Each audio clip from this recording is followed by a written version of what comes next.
Hello, everybody. Welcome back to Mick and Roman. I apologize for my absence for so long. So this episode is going to be primarily about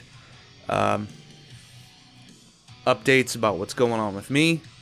I'm also going to touch on some relationship stuff. But I'm excited to be back. It's been a long time, too long. I've had a lot of people asking me when I was going to come back and do another episode. And I really didn't know. Between finding the time to be able to do it and working around my mental health issues, that was something that was really pressing on me. But I feel like things are a little bit better now, and I've thought a lot about it, and I've talked about it, and this channel needs more attention from me. I need to be more on it.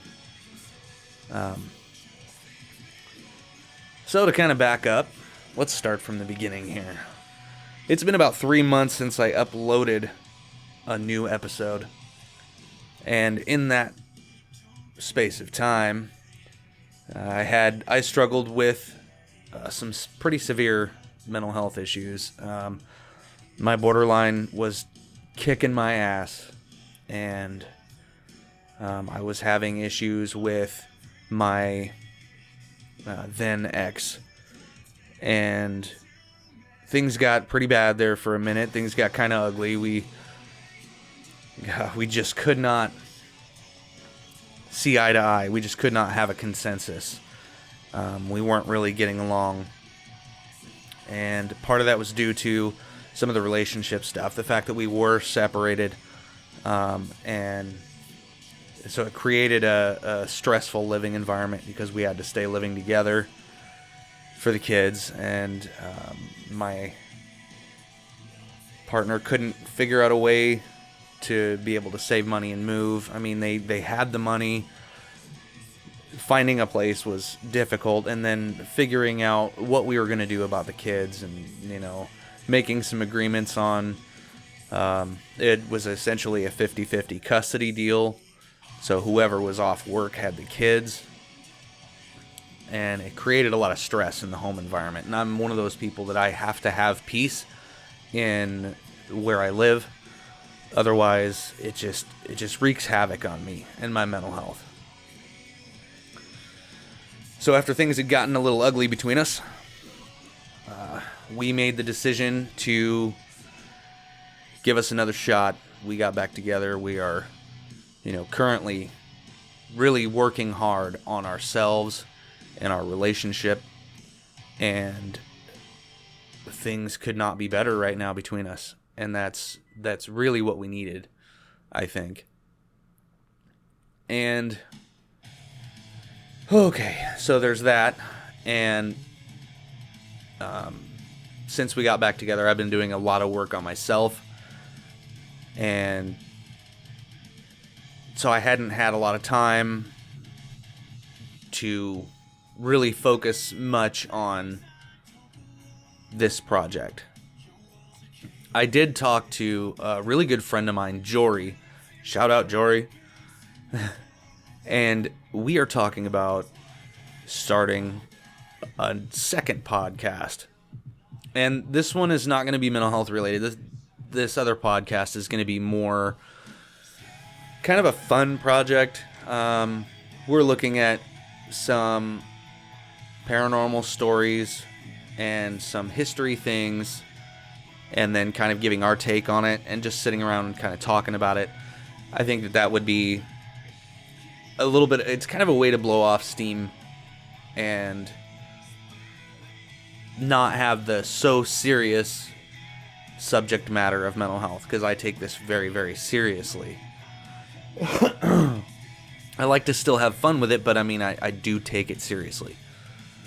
So that project is going to be coming down the pipeline here. Probably, I would say, within the next few months. But I need to get on a schedule, especially if I'm having two podcasts going at the same time, then we will have to work on some kind of weekly schedule to be able to get this done and still, I don't know, have a manageable life. So the stuff that I've been going through mentally, like, I know because of what I talk about and the amount of research I do on this, like, I feel like I have a good handle on what I should do to make this better. But the hard part is, even though I know it, it's not always easy to implement. It's not always easy to do what you know you should. And especially when I'm in those moments where my mental health is really bad. Between working and when I'm at home, I don't really want to do anything. And I can't, like, sometimes I can't make myself do the thing that I know I need to do. Even though this is helpful. Even though me making these episodes is helpful to me. For a while, I felt like I wasn't really getting anywhere. I wasn't really reaching anyone. And that was very discouraging to me. Luckily, Jory, he stays out in Chicago area, and he has been plugging this podcast and turning people on to this. So when I looked at how many listens that this was getting, like even from Spotify and Google and different areas like that, I was blown away just because of how much he's been plugging this. I'm also considering bringing Jory onto this project as well. And Jory and I have known each other for a lot of years. And we've kind of helped each other out before when it comes to the mental health side of things. And because we both have had issues with this, and I feel like his take could be important. So right now I'm kind of waiting on him. Like, I'm going to help him with what equipment he needs and should get as far as the ability to do this. Because until he gets that equipment, we're not going to be able to have real good sound quality from him. And that's a necessity for me. I have to have really good sound quality. So, I mean, with the work he's doing, plugging this podcast, turning new people onto this, that's really boosting our numbers. And I'm beginning to feel like, I am reaching people. And that is important to me. That makes me feel really good. Like, my experiences can help other people. And because, I mean, I don't have it all together. I don't have all the answers. I can't tell you exactly how to cure all your mental health issues. This podcast was more started to let people know that they aren't alone. And to show, in my experiences, this is what I've gone through. These are the things I've done. This is what's helped me. And getting feedback from other people. I'm going to figure out a way to start bringing people in as guests. I know I've been saying that a while. I've been kind of putting it off. I'm not 100% sure why. I think that's a little bit of fear of failure. Like, if it doesn't go the way that I want, or I don't know. I would love your guys' input on that, though. Because sometimes there's things I can't see that other people can. And it makes more sense than anything I could come up with. So I'd love to hear your input on what you think. And I really would.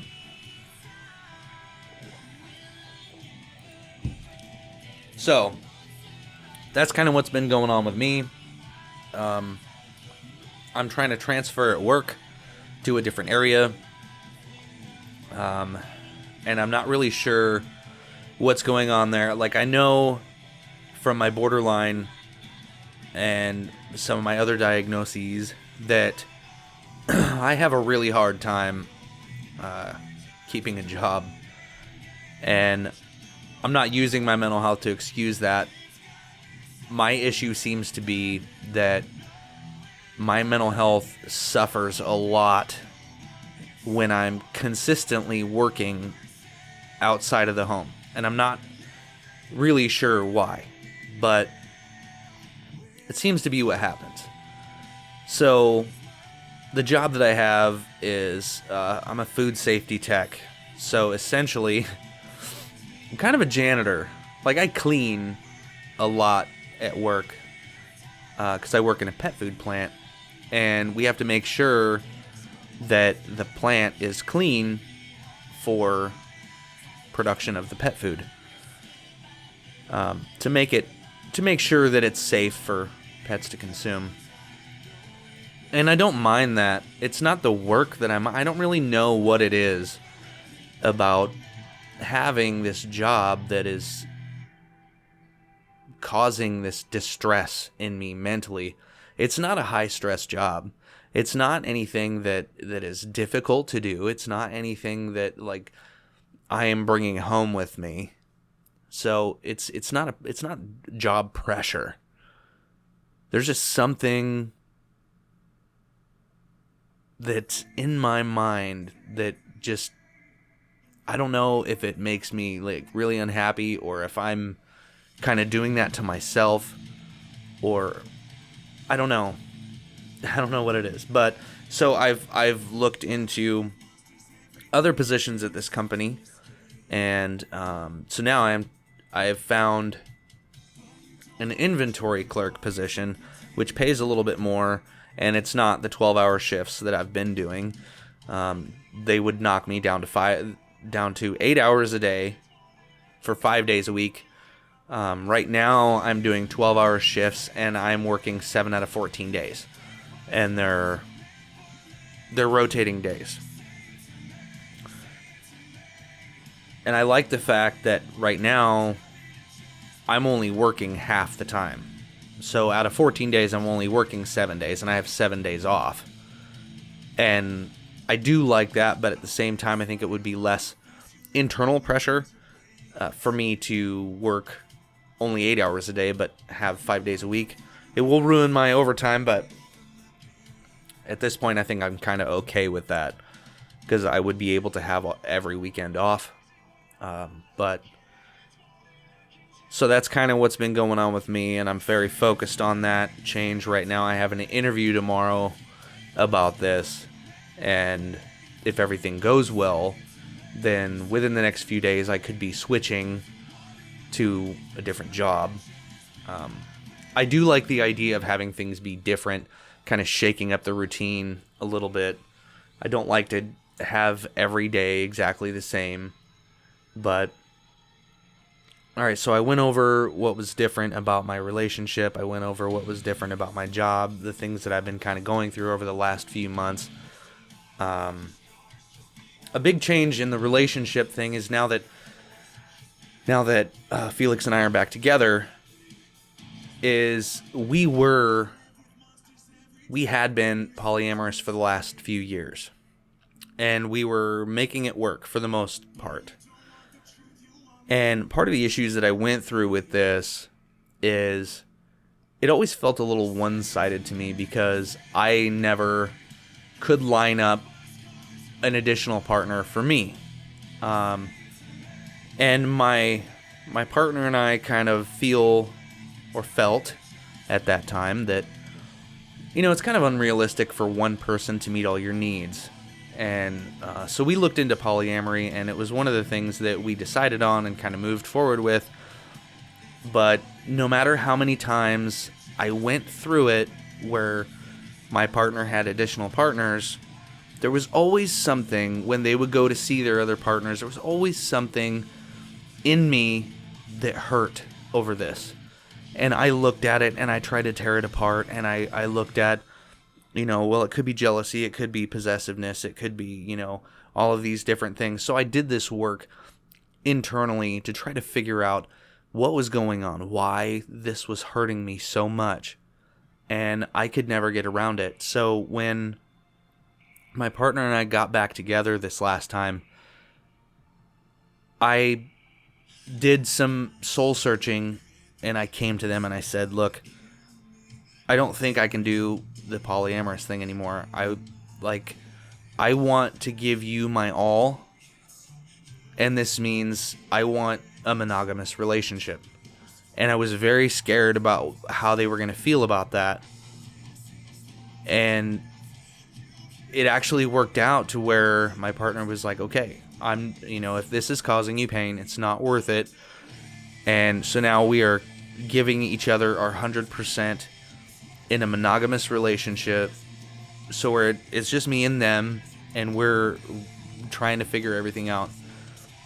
And that created this peace of mind for me that they are going to give me everything, and they're not entertaining other people as potential partners or anything, and that makes me feel good.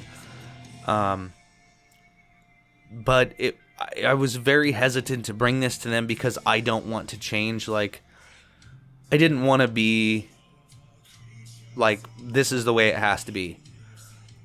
It was more, like, this is what I can handle, and if we can't do this, then I'm not 100% sure this is going to work. It was, I brought it more like that. I don't want to control anybody. I'm not trying to say, this is how it's going to be. For me, it was like, this is what I need. And, I need to know whether this is going to be something I can put my all into or not. And so, but I mean, that worked out for us, I believe. It created more stability in our relationship. So I kind of wanted to touch on this because for me personally, I feel that the polyamory was conflicting very hard with my borderline personality disorder because I am really, really, really, really sensitive to rejection. Anybody with borderline can tell you that it doesn't even have to be rejection. All it has to be is perceived rejection, and it is extremely painful.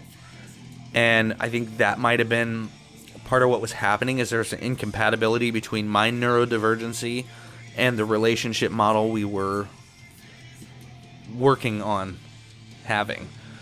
And I think that it's important for me to know my limitations and to say, okay, for me, working on this for 2 years and not getting anywhere with it and finding pain still in it, I'm like, all right, there's something here that's just not working for me. I don't know that it's going to work for me, but it's something I can't figure out, and I kind of want to hit the brakes on this. And they were really receptive to that. So I think for all of us who have neurodivergencies of varying types, we're all different, and not all relationships are gonna look the same. So I'm not putting down anybody's relationship style at all. For some people, polyamory can work, and for some people, it can't. And I think I fall into that category where, for me, it just can't work. And I don't know, I guess I expected some pushback, but my partner was very receptive to that and was like, I totally understand, and I don't want to put you through any additional pain. So if this is what we need to do, then this is what I'm going to do. And I can't tell you how good that feels. But relationships are important for most people. We want to feel that connection to another person. We want to be accepted and loved by another person. And to me, it is really important because my partner is my favorite person, and that's a big thing to borderline people. We have that favorite person, and so perceived rejections from them hurt way worse than from other people. And my partner has done a lot of research on borderline and is very understanding. And that's important to me, that they understand what I'm going through and that they're there for me in that. And I don't know. I can't remember exactly what I wanted to touch on about relationships, but it was a lot about, everybody's personal neurodivergencies, and we have to think about what our limitations are because of that, and have our relationships be in balance as much as possible. But, so that's kind of what's been going on with me over the last few months. I do apologize for being gone for 3 months, but I feel like I needed the time to kind of figure stuff out mentally, to get back into it, and now Jory and I have been talking about this new project, which does excite me a little bit. So now I'm like, okay, well, if I'm gonna do this, then I have to pour more energy into the mental health podcast as well.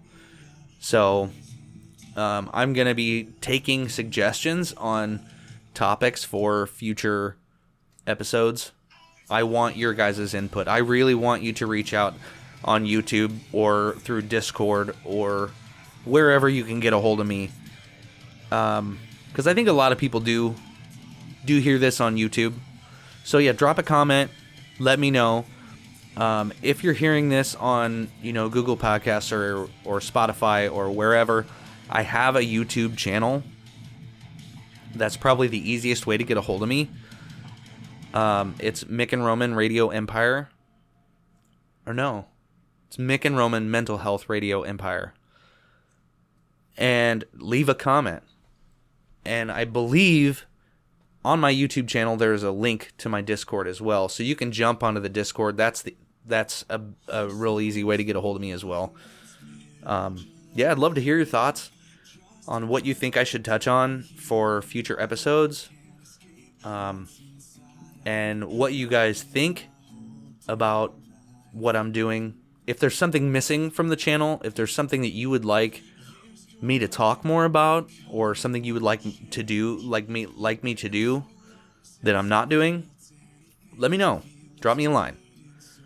I apologize that this episode is so short, but now I have to go into post-production with it. So I will catch you guys all in episode 8, and thank you so much for being here. Remember, you are valuable. You are loved. You are worthy. Have a great day.